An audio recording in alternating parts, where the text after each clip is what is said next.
ওম অখণ্ড সংহিতা বা অখণ্ড মণ্ডলেশ্বর শ্রী শ্রীমৎ স্বামী স্বরূপানন্দ পরমহংসদেবের উপদেশ বাণী সপ্তম খণ্ড হইতে পাঠ। ফকির মোহাম্মদ গফুর। অপরাহ্ন 4 ঘটিকার সময় শ্রী শ্রী বাবামণি গ্রামের মাঠে বেড়াইতে বাহির হইলেন। একটা ক্ষেতের আইল পার হইতেছেন, এমন সময় সাধুর মতো দেখিতে একজন মুসলমান সজ্জন শ্রী শ্রী বাবামণিকে তাহার কুটিরে যুক্ত করে আহ্বান করিলেন। শ্রী শ্রী বাবামণি সানন্দ চিত্তে আমন্ত্রণ গ্রহণ করিলেন। মুসলমান সজ্জনটির নাম মোহাম্মদ গফুর। তাহার বাড়ি পৌঁছিতেই তিনি যথাযোগ্য আসনের ব্যবস্থা করিয়া সাষ্টাঙ্গে শ্রী শ্রী বাবামণিকে প্রণাম করিলেন।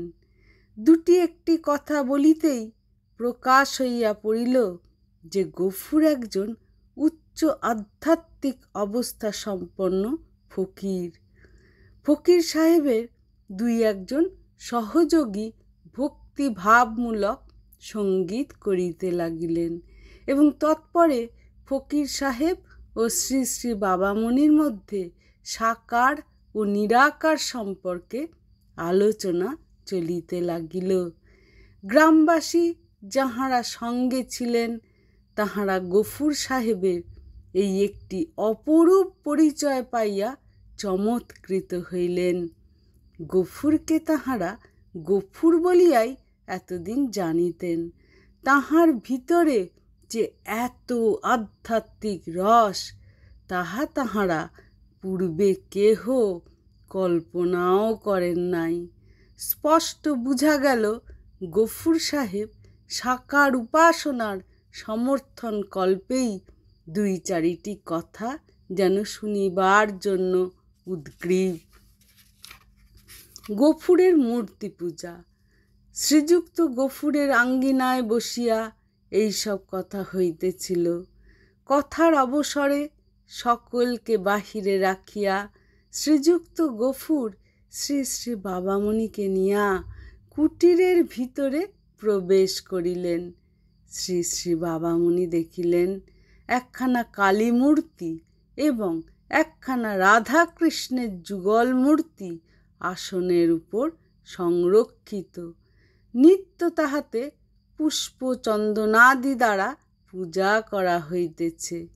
এতক্ষণে শ্রী শ্রী বাবামণি বুঝিলেন যে শ্রীযুক্ত গফুরের গৃহের চতুর্দিকে জবা, টগর, নন্দদুলাল, গন্ধরাজ প্রভৃতি নানাবিধ ফুলের গাছ কেন দেখা গিয়াছিল।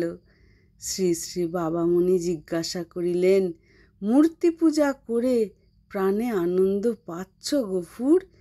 শ্রীযুক্ত গফুর কোনো উত্তর করিলেন না। তাহার 2 চক্ষু বাহিয়া টস টস করিয়া অশ্রু গড়াইয়া পড়িতে লাগিল। এখানে বলা প্রয়োজন, শ্রীযুক্ত গফুর নিম্ন শ্রেণীর মুসলমান নহেন। জন্ম তাঁর মোল্লা পরিবারে, পীর বংশে। কবি শাহাবুদ্দিন। অতঃপর শ্রী শ্রী বাবামণি সকলকে সমভিব্যাহারে লইয়া শাহাবুদ্দিন নামক জনৈক গায়কের বাড়ি গেলেন। স্থানীয় লোকেরা তাহাকে শাহাবুদ্দিন না বলিয়া শাহামুদ্দিন বলে। আঙিনায় বিস্তীর্ণ বিছানা পাতা হইল। শ্রী শ্রী বাবামণির পদপ্রান্তে ভূমিষ্ঠ প্রণাম করিয়া শ্রী শ্রী বাবামণির অনুমতি লইয়া শ্রীযুক্ত শাহাবুদ্দিন গান আরম্ভ করিলেন। শাহাবুদ্দিন অশিক্ষিত, কিন্তু প্রায় 200-300 সঙ্গীত তিনি রচনা করিয়াছেন। তিনি গাহিতে লাগিলেন, চল দেখি মন ত্রিবেণীর ঘাটে, স্নান করে তুই শান্তি পাবি, মুক্তি পাবি হাতে হাতে। সুমধুর সুর সহকারে তিনি আরও 2টি সঙ্গীত গাহিবার পরে গান ধরিলেন, নও সাকার নও নিরাকার, যথা জীব তথাকার, যে তোমার দেখেছে আকার, সকলই তার একাকার। কিন্তু সকলে কি এই সমন্বয়ের তত্ত্ব বোঝে? না বুঝিয়া কতই না গালি দেয়।